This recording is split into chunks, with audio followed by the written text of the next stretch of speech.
Hello there, good morning. Welcome back to another episode of Duke's Outfitters, where today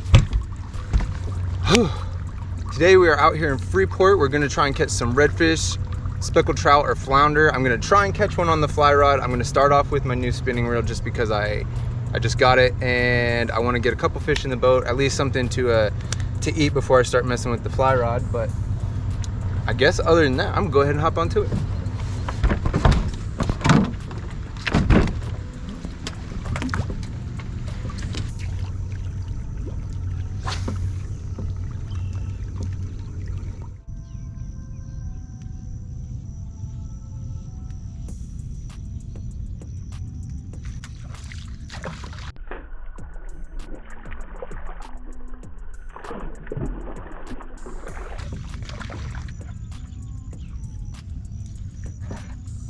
Okay, so what you guys are seeing here is me actually catching a trout and measuring it. I forgot to show the camera, but you're also gonna see me catch two other things and just kind of toss them in the front of my boat there. And what it was, or here, I'll show you before I move them, was these two crabs, which I'm going to use to, you know, help me cook either this trout or the redfish. I don't know which one I'm gonna do yet, but let's see. Let me show you guys the trout. Okay. Crabs are a little lethargic.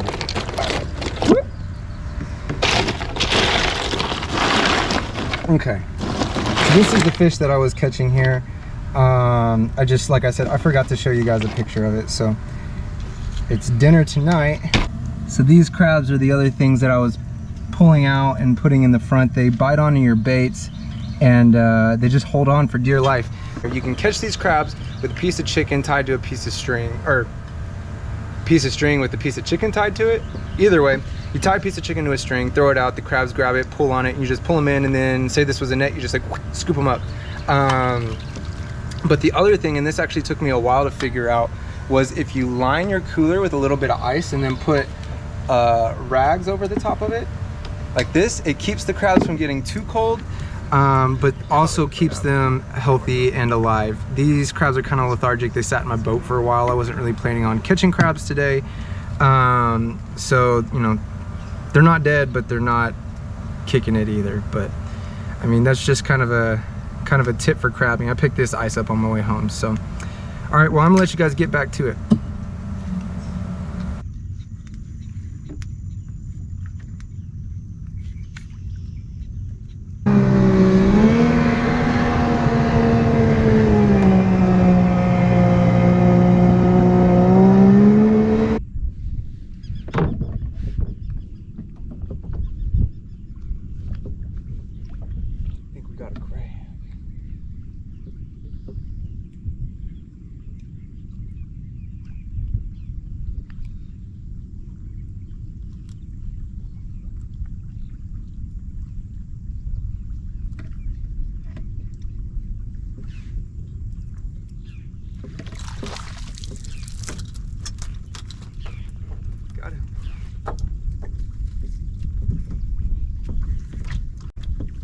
Okay, so we got another crab I wanted to show you guys. Oh, the trolling motor was splashing. But, oh, he's a lively one. Let's see.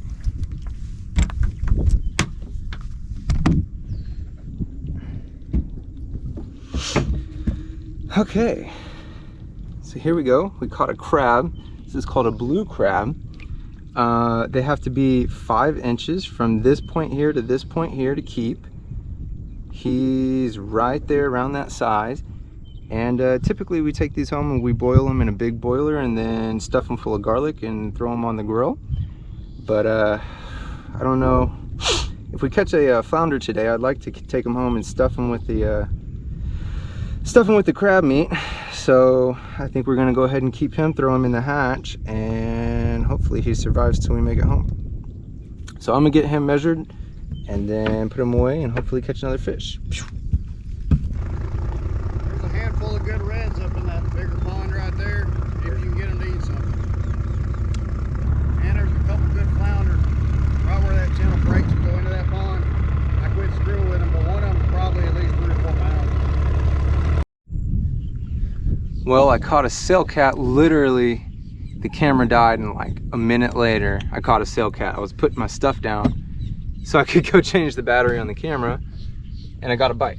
But I didn't keep it because sailcats are nasty, and I didn't show it to you guys because it was kind of small. I mean, it was only like this big, but I don't know, a guy just passed me, said there's some redfish and some flounder over here, but he couldn't get them to bite. I mean, it sounds like a fishing story to me, but I don't know. We're gonna keep trucking along. I'm gonna kind of stay away from the fly rod just because everything's so difficult so far. But if I find some sort of consistency, I'm gonna switch over to it and see if I can get something. So fingers crossed, we're gonna keep going.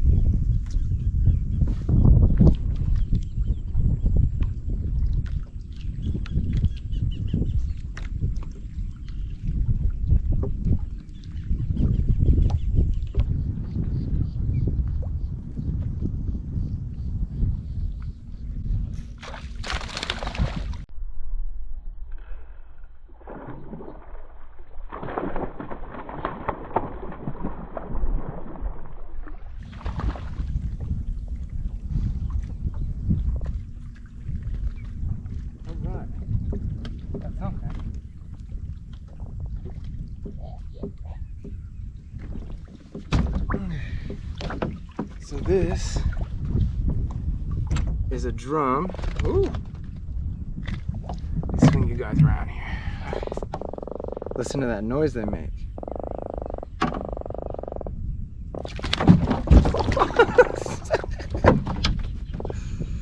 There we go. So there you go. It's a little itty bitty one. But this is called, I believe it's called a white drum. Or a gaspergoot, I think. Oh! I also call it out the boat. I'm still learning my saltwater stuff, so I don't really know. I think that was, I don't know. I've also heard of a thing called a croaker, which I think is a bait fish, but that thing sure croaked like something that would be called a croaker. So, I don't know. We'll figure it out. I'll look it up when I get home.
Got a redfish.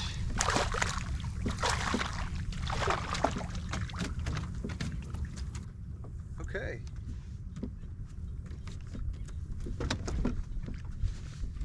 So we got a redfish this time. It's not a keeper, I don't think. I'm definitely not going to try to keep him because he's so little bitty. But look at how beautiful these colors are on this fish. I'm colorblind and I can still tell how pretty this fish is. So, oh, he's bleeding a little bit, so we're going to let him go. See ya. Whew. Let's go get us another one.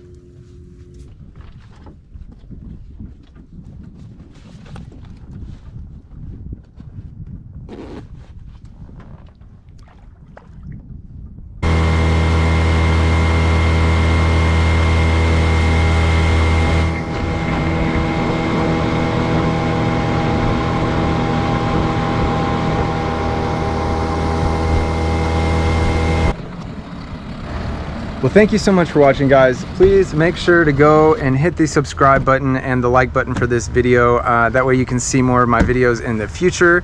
And you can also see more about the boat in the future as well. But on the note of the boat, I gotta get that clean. I didn't shoot this outro till I got home, so it's time to clean things up and cook this food. So I'm gonna cook the food, clean things up, and I'll catch you guys next time on another episode of Duke's Outfitters.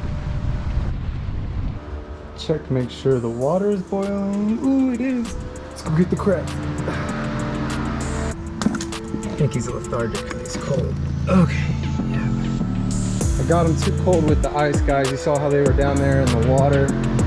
So he's like super lethargic, but that's okay. We got him a hot tub and we go warm him up. Woo!